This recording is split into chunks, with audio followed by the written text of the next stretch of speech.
welcome to another episode of Don't Be Insecure, the podcast where we interview CISOs from North America and get their insights on the latest and best practices in the industry.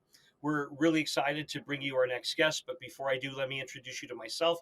I'm Joe Woodwell with StrikeReady, and this is my colleague Shane Kroening of Qualys. Joe, great to be here with you, and I'm super excited to introduce this next guest. We have Dr. Ed Harris, newly minted Dr. Ed Harris, coming on today to talk with us. He is the CISO over at Mauser Packaging, which is a rigid plastics and steel manufacturer. They support all kinds of industries, making all kinds of things. We'll get into it a little bit into the podcast. It's more fascinating than is led on to believe by the name of the company, but we'll let Ed showcase that a little bit here. He is an ICIT fellow. He spends time in the local community where he lives in Atlanta, in all the different cybersecurity chapters that you would expect and have heard of. And he also just is super passionate about this topic, loves talking with folks, loves mentoring folks in the space. And so without any further ado, we will bring him on.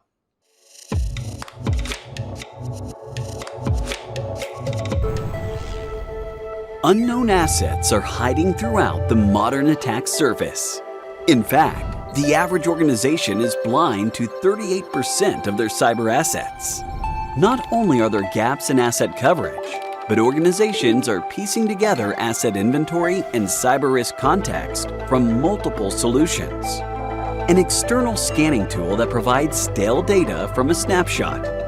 Another tool that pulls unstructured data from third-party sources.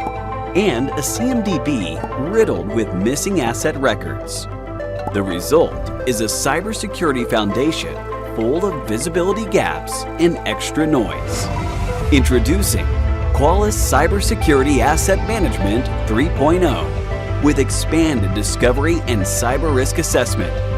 Now, organizations can consolidate asset inventory and eliminate unknowns with a single solution, combining patent-pending EASM technology to accurately discover and attribute internet-facing assets to your organization. Built-in passive sensing with the already deployed Qualys agent to detect unmanaged devices in real time. And third-party connectors to correlate assets from other tools. Isolate the critical vulnerabilities on your external attack surface, reducing false positives up to 60%, and focusing on the vulnerabilities that matter by using industry-leading detection. Go beyond vulnerabilities, measuring true risk comprehensively with end-of-life, end-of-support technology, missing agents, missing security controls, and unauthorized ports and services. And fix your broken CMDB with shared asset inventory and cyber risk context, including previously unknown external IoT and OT devices. Streamline IT security workflows and map tickets with 96% accuracy to reduce MTTR by half. With CSAM 3.0, there's no such thing as unknown assets. Combine total visibility with complete cyber risk assessment. Try it free for 30 days.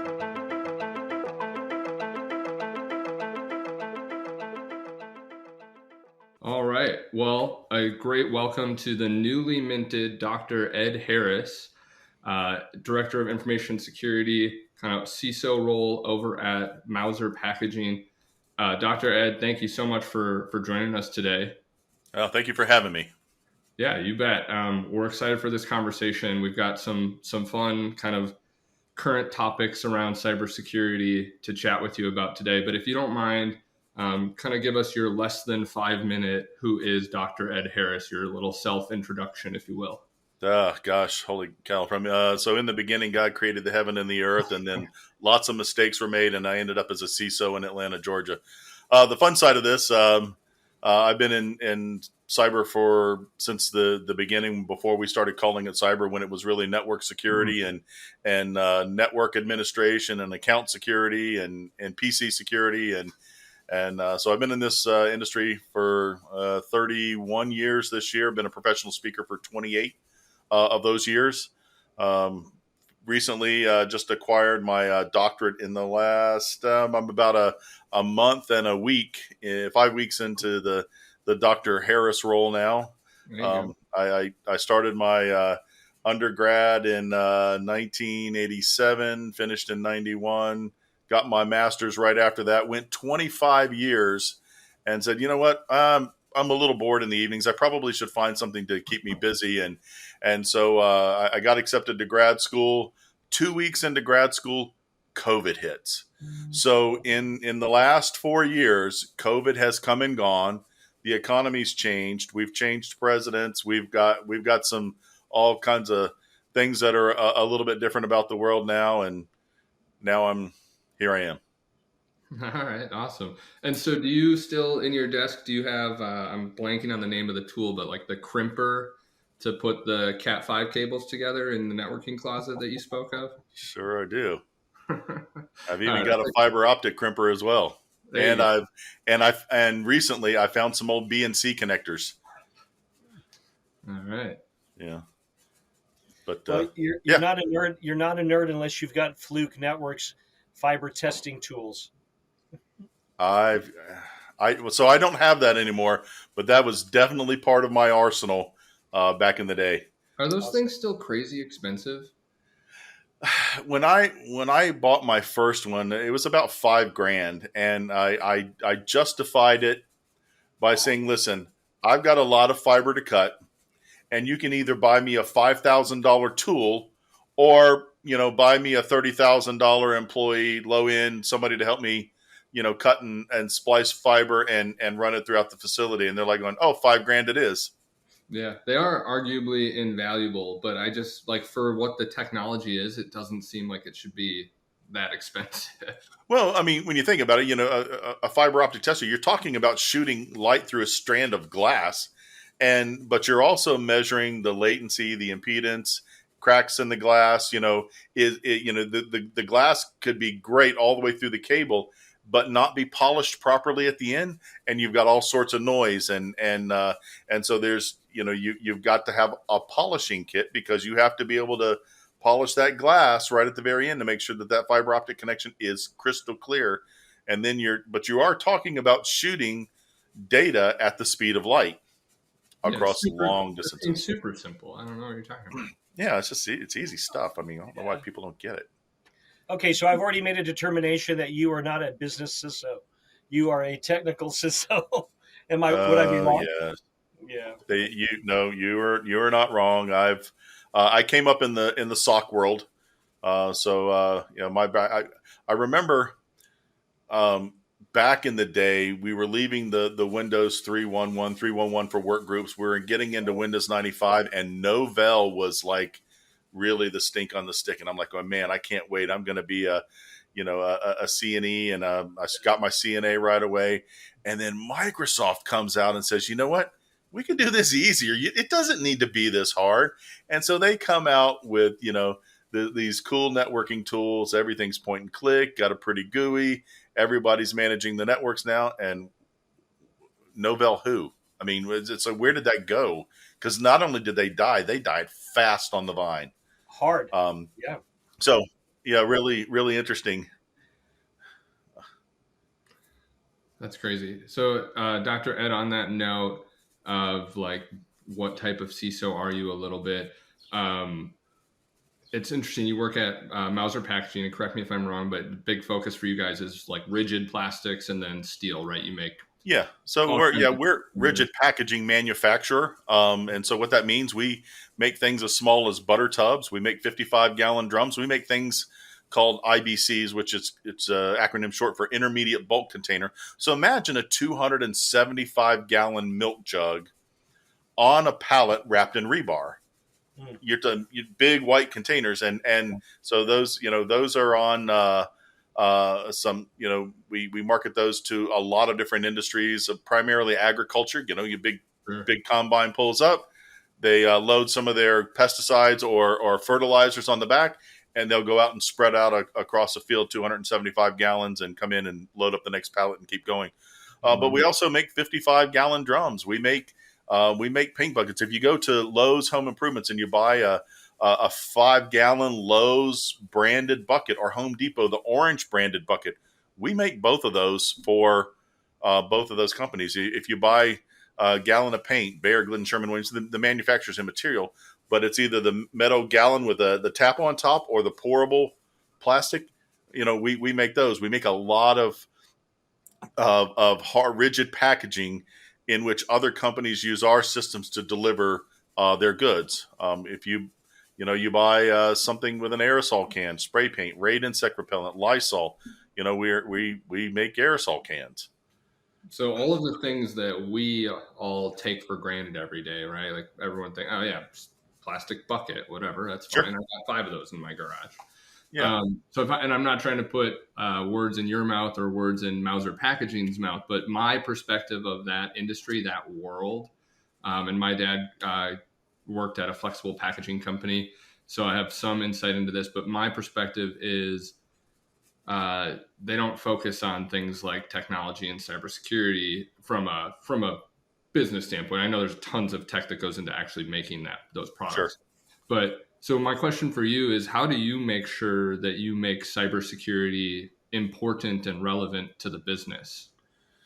So we're a $5 billion organization. We sit across 5 different continents. Natively, we speak 13 languages in our company.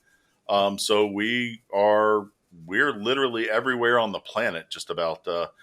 And so we've had some unfortunate events in the past that necessitated the birth of the information security department for my company. So I came in with a green field and started something from nothing. And today I've got a nice complement of tools, great skill sets on staff, and eyes and ears around the world about things that are going on that helps inform me of how to better protect my organization. But at the end of the day, we have direct top of the line to the CEO of the organization.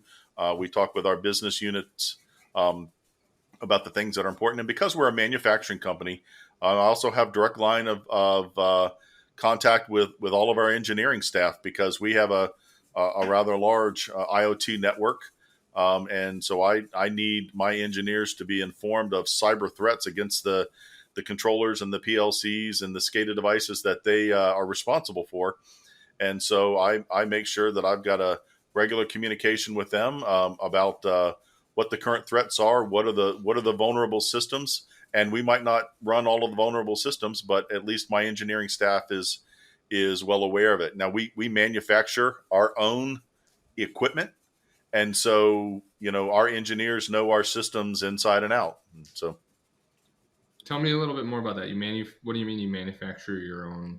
We make a bucket. We make the machine that makes the bucket. We don't go buy the machine.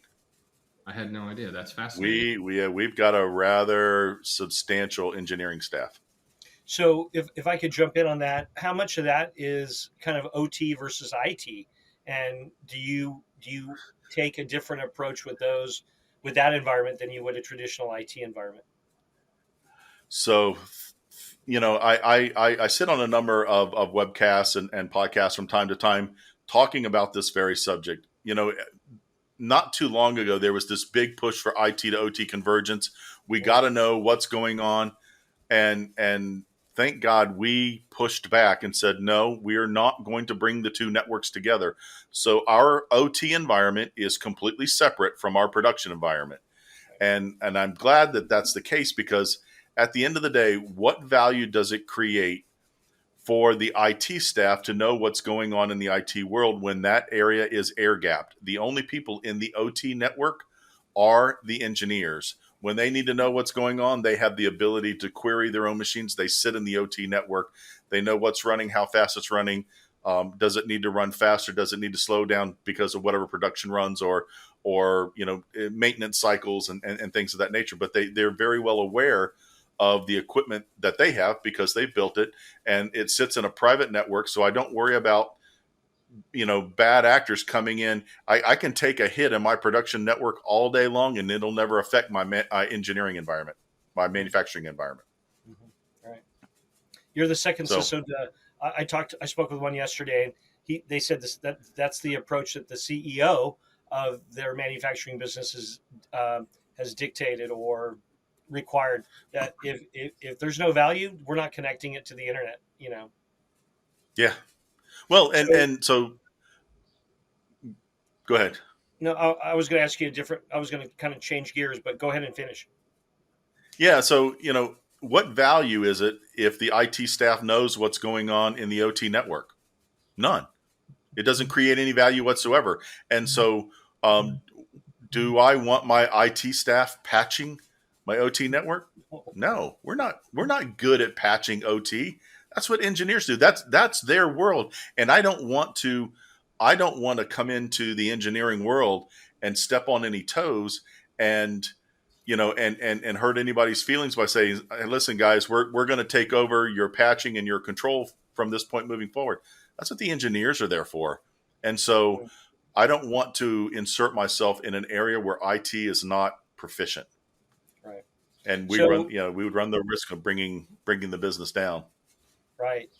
Speaking of bringing the business down, you may have seen this. I know you posted about it a day ago on LinkedIn. Admiral Mike Rogers recently spoke with me and mentioned that the attack surface is expanding and and attackers are actually leveraging AI to cast a wider net, and they can get more traction, more a broader visibility of their attack base, if you will. And I asked him, well, what's the counter to that? How do you balance that in the force? What's the AI approach, and how would you get started? And I was kind of curious about your answer and what you thought about that in light of the FBI warning about hackers using AI today. Well, so it's all about the egress, right? How are the attackers going to come in? They're going to come in through the internet. How do I know, if that I've got a material weakness if all I'm doing is pen testing once a year? So we've moved to a 24/7 pen testing model, and so we've got a third party who does this on our behalf. They run their own proprietary tool. They pop all of our gateways all of the time, and when we have a material weakness, I find out about it on the spot, not 8 months later when my next pen test is scheduled to occur. So for me, I'm doing what the bad actors are going to be doing, even with the advancements in AI. I'm going to find out about it just as soon as they do. And as soon as I do, immediately we get change records open, we get items patched, and we get everything back to manufacturer specs. Now, does that mean that there's not an undocumented 0-day material weakness somewhere? No, unfortunately, we find these things out when they occur, but I'm doing all of the right things by making sure that all of my gear that does have material weaknesses is patched up and up to date all the time. We also manage we monitor all of our egress points from a logging perspective. All of that flows into our global SOC, which is also an outsourced solution. And so I've got a team that monitors and manages that 24/7. They're a very, very, very large organization, and they have multiple SOCs around the world. So we do a follow the sun model where we've always got somebody looking at us all night long. So if something happens at 2 or 3 o'clock in the morning, I'll find out about it when it's reached a level of criticality that I need to be brought in. But otherwise, we'll just isolate a machine and deal with it when we come in at 8 o'clock the next day. Mm. So AI, back to your original question, with the recent proliferation of AI and the advancements of threats and threat vectors, I'm doing all I can in advance of being caught with my pants down, so to speak. All right. Stay ahead of patching, monitor my logs, pay attention to what's going on in the SOC. And so it becomes a compelling story to say that, well, you did all of these things, but you were compromised anyway. Right. We found out that there was one of the manufacturers of one of the devices that we use on our edge. They didn't know they had a 0-day. Am I going to know that they've got a 0-day? I will find out if we become compromised. But otherwise, it is a compelling story to say that we've been doing all of the right things when it comes to, writing my own eulogy for the perfect breach scenario, right? And now AI is making it faster. It is accelerating. Yeah. kind of the crux of it all, right? As long as you're still doing all the right things to be as secure as you can, obviously, hopefully you can use some AI to help you with that as well. And the attackers are going to help them to kind of continue to Sure. advance. You just got to keep up with the things that you can do. Yeah, and when we can begin to talk about, why don't we have AI in our world? Man, we've had AI in our world for 20 something years now. We've just called it machine learning, and our vendors, I don't need to have the AI specifically for the manufacturing environment. I need to have the AI in the tools at the egress points, because that's where the bad actors are going to come in. So when my third parties are looking at the logs that are coming in out of firewalls and across routers and switches, and looking through internet gateways and other alternatives of gateways that we've got around the world, they say, well, this is an interesting bit bucket here, and there's a combination there, and there's 3, 4 more there, and they can put all those things together and say, we might have an advanced persistent threat, and they're able to discern that stuff, because that's what they do all day long, is they look at logs and they see what bad actors are doing in other countries. And again, our SOC run by a pretty large organization. They see all of the threats that goes on in other countries, and the cool thing about that is, because they've got that visibility over there, I get the value of it over here. And so when it comes down to AI from a cyber perspective, I mean, I can kind of say we've been doing it for years, even though we haven't been doing it. Sure. Yeah. So, Dr. Harris, taking a step back from the technology and AI and the different pieces that you've built out to protect your environment, when you're thinking of cybersecurity from a business and a leadership perspective, when you're communicating to your leadership and your board, and there's something that you need to do, right?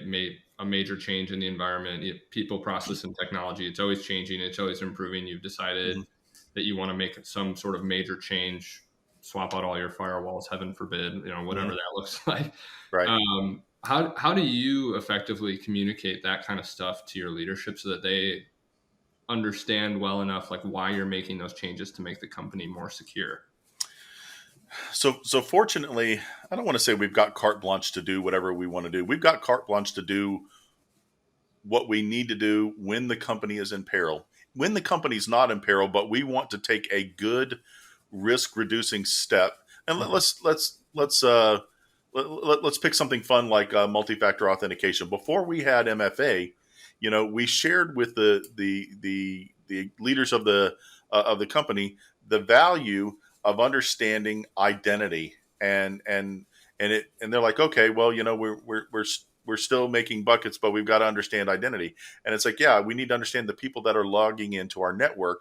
And so, when you have people that aren't authorized to be in our network, but they are in our network, well, now that we've got a little bit of problem. So if we add multi-factor authentication, and now we can be sure that we've got 2 factors of authentication, and in the event that one fails, we can still pass with the second factor.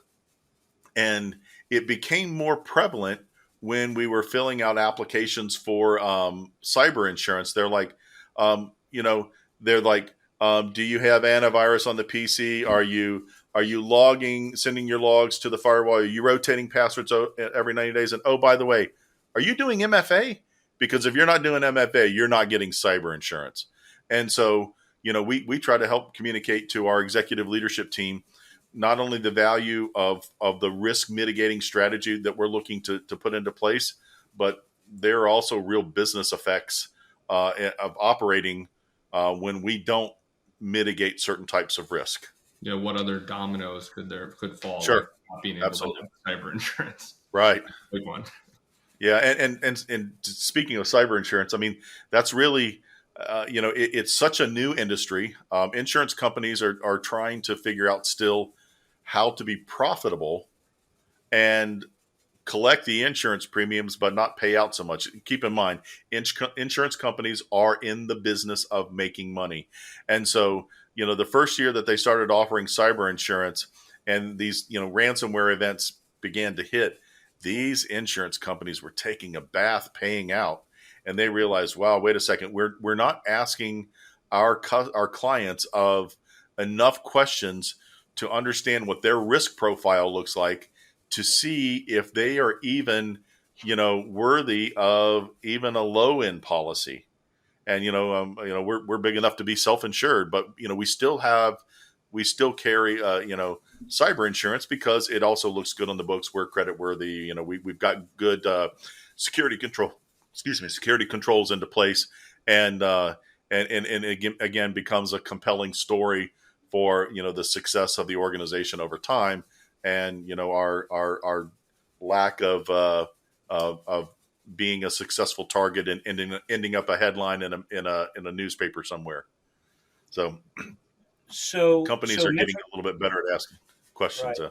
So metrics are a really key part of that, right? I would guess, and I'm seeing more and more discussion about MTTR and reducing a mean time to remediation, and these are things that CISOs are sharing with CFOs and CEOs, CIOs, as well as boards sometimes. What are the types of metrics that you are monitoring to kind of measure your progress, and how? Yeah, just tell us about how you're doing that and what matters to you and your organization. Yeah, so we manage we monitor those very metrics. Mean time to recovery, dwell time, mean time to detect is a big one, and so one of the value propositions for the tools that I brought in, I brought in a 24/7 hunt capability, and so we hunt our production network every day. Every day, every machine. We've got hunt tools on every single endpoint. And what it does is it monitors what's going on in the machine. And when it detects the presence of a bad actor, it immediately throws a special log up to the SOC. The SOC level 1 takes a look at it and says, wow, we think Mauser has an issue. It immediately goes to their level 2. And when it rolls to level 3, it rolls back to my SOC manager and our incident response team. That average time is about 3 to 8 minutes. Wow. That's impressive. So that dwell time is about 3 to 8 minutes. And so when we're detecting that fast, I can recover that fast, and I can get the company back online. Part of our incident response program is we don't do tabletop exercises. We do functional exercises, which means that we'll call a bunch of people into a room. We will give them an attack simulation, and we will say, okay, the Brazil data team, listen, you just had 10 machines get hit by ransomware. I want you to go collect 10 machines out of the closet. I want you to load them up with brand new operating systems, connect them to 10 people in the company, re-download their files, pop their applications back on their machines, and be ready to issue 10 machines. And then I'll reach over to our team in Germany, and I'm like, okay, I want you to do the same thing, except I want you to do it with servers. And we'll give them a handful of servers to go and recover. On the average, we can recover desktops and servers in 90 minutes. And our ERP systems, we're recovering in about 4 hours. And we have a handful of ERP systems. So we're not doing just tabletop exercises. We actually put the feet to the road, and we're like, go restore an ERP system and get us back to the most current version of data that you can get us back to. Do you then use the newly restored machine or system in production, or do you? We don't. What we do is we'll take people out of our production environment, put them into the IR environment, and validate that did the ERP system come up? Is the data current? Run some transactions, test some things out, print some reports, use some scan guns, do whatever the kinds of things that you need to do, and prove that the system works. Cool. That's impressive. Has your team gotten better with that over time? We're getting faster.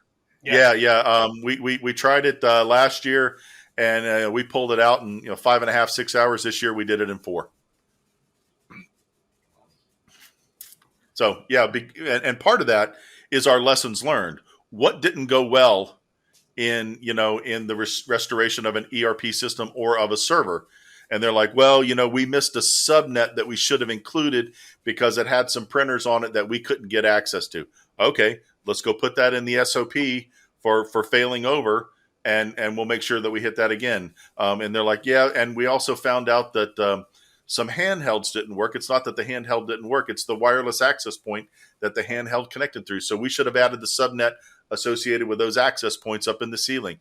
And so we found little things like that. And part of what I go and ask from the lessons learned perspective is like, what could you have done differently that would have made the recovery faster? And they're like, well, it would have been nice, when we can do, it's nice when we can do this during 8 to 5 business hours.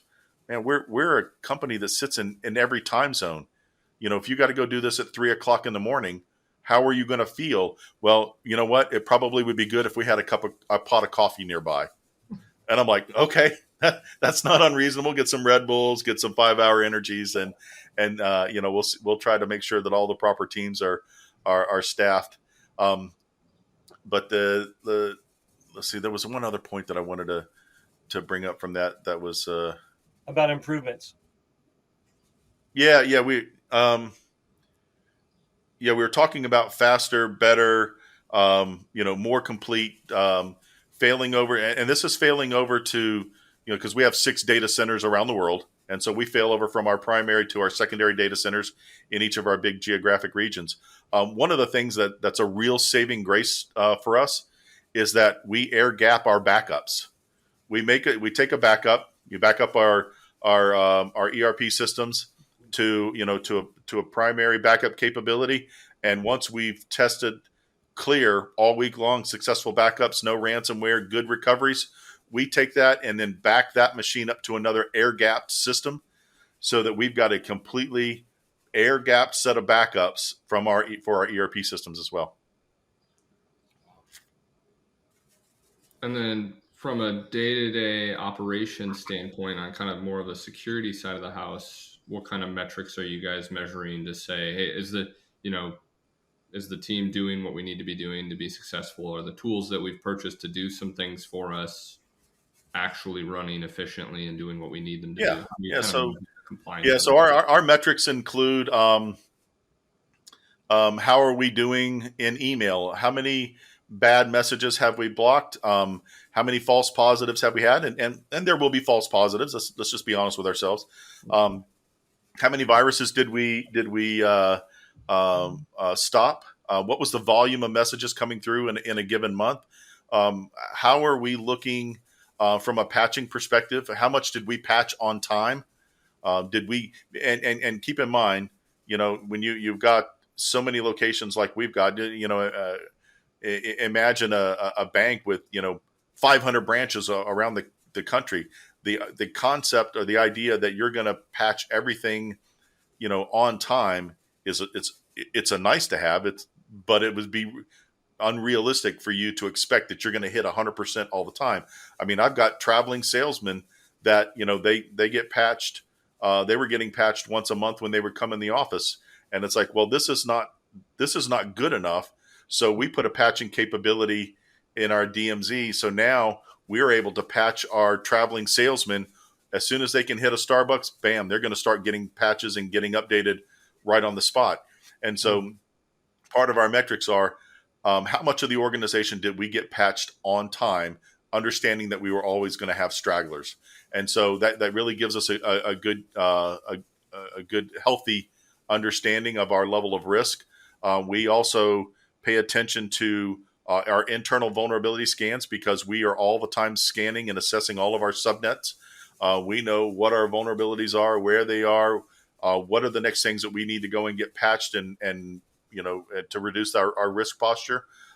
We're paying attention to our GRC capability, where we are going and doing risk assessments internally to know, we're supposed to be doing X. Have we been doing X? And do the records show that we've been doing X on time? One of my favorite reports is we run a stale user and stale workstation report that says that if you haven't logged into your account in the last 30 days, we automatically disable your account. And if you haven't logged in 30 days, your machine hasn't been patched in 30 days, we shut down that machine account as well. Because in the last 30 days, you haven't gotten a vulnerability scan, you haven't been patched, you haven't had update to your AV signatures, you haven't had a cyber hunt on your machine in the last 30 days, we immediately terminate your computer account. And it's like, well, that might be a little harsh, but it's easy enough to re-enable. But the positive to all of that is that I'm reducing risk in my users' profiles. It's like, well, wait a second. What if somebody goes out on maternity leave or sabbatical? Well, we kind of know about those people in advance. But if you're not on vacation and you're not on maternity leave and you're not on sabbatical, 30 days of inactivity, we're gonna disable your account, and then we're gonna wait.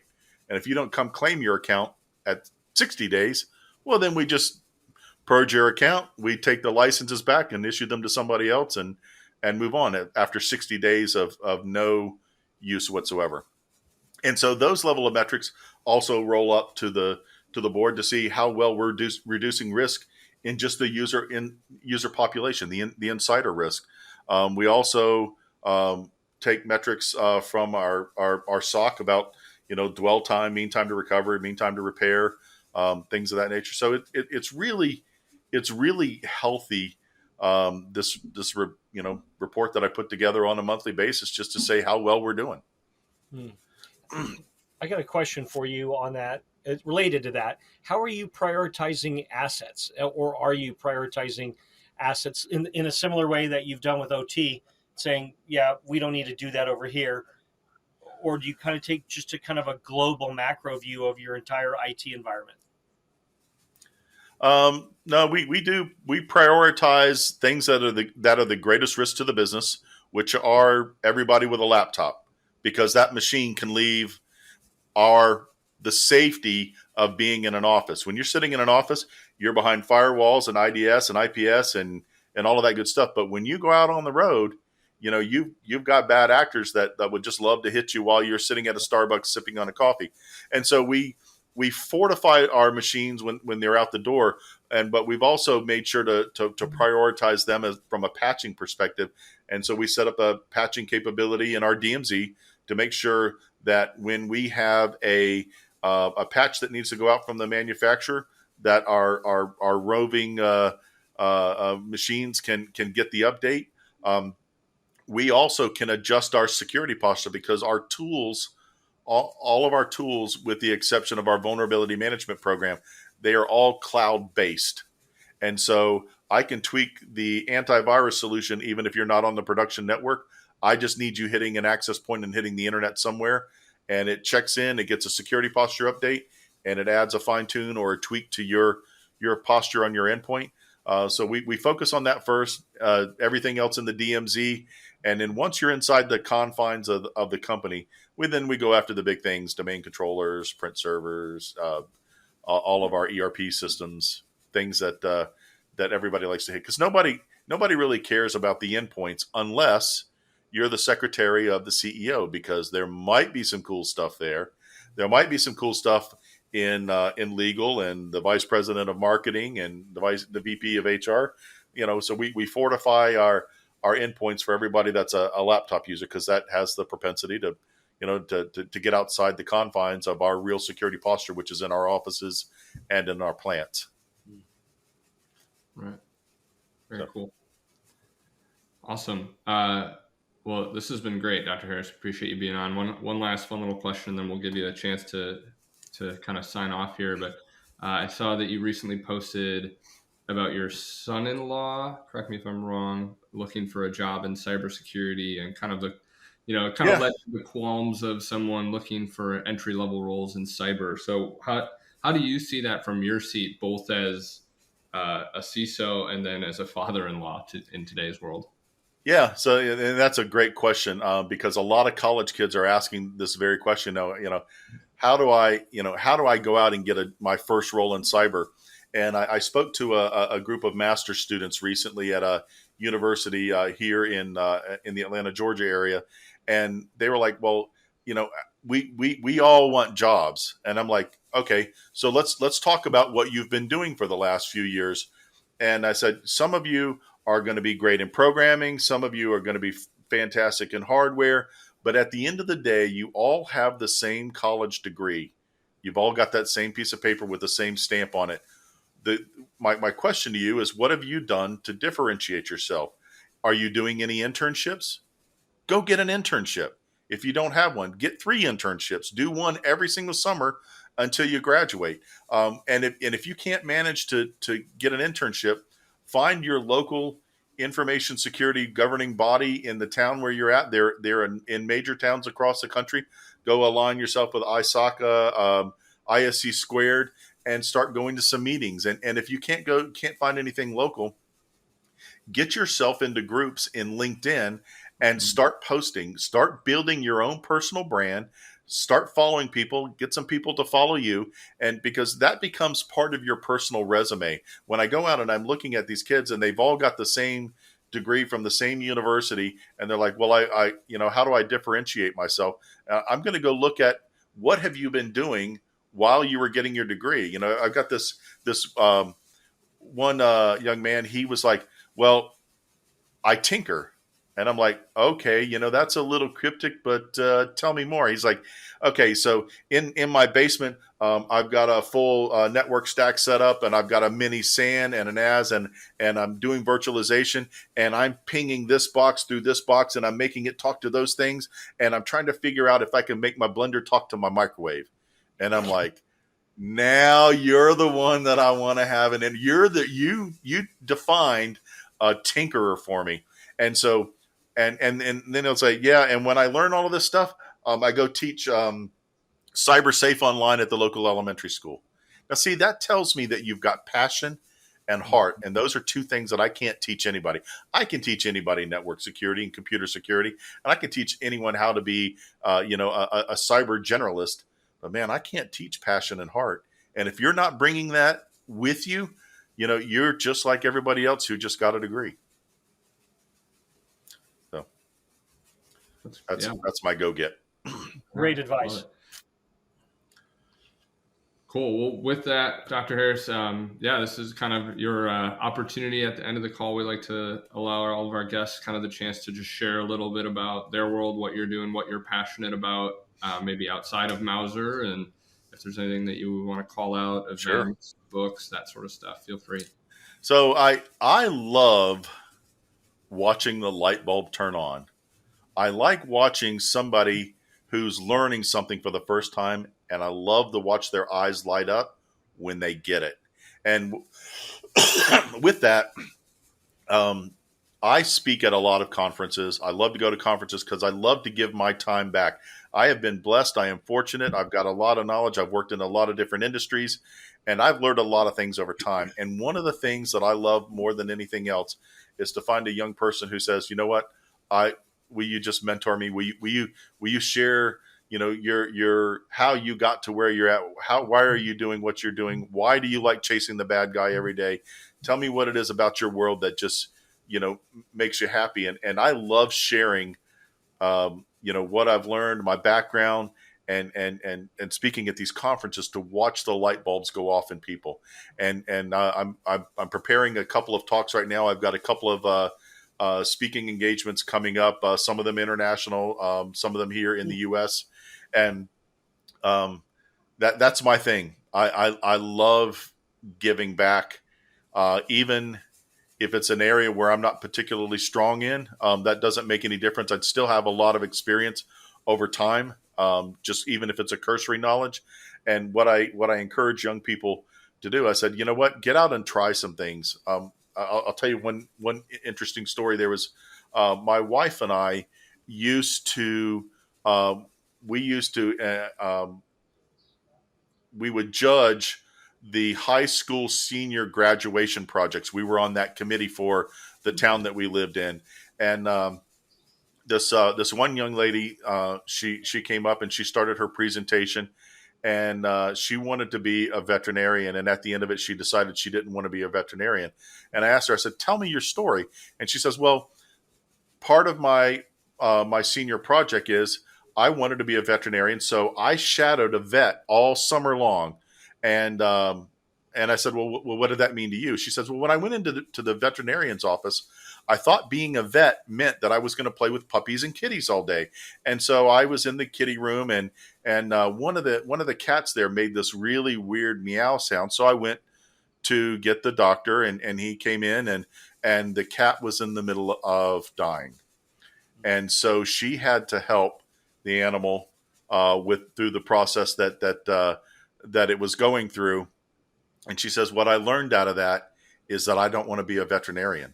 I said, you learned a valuable lesson before you sunk your time and money into an education that you were not going to be happy with.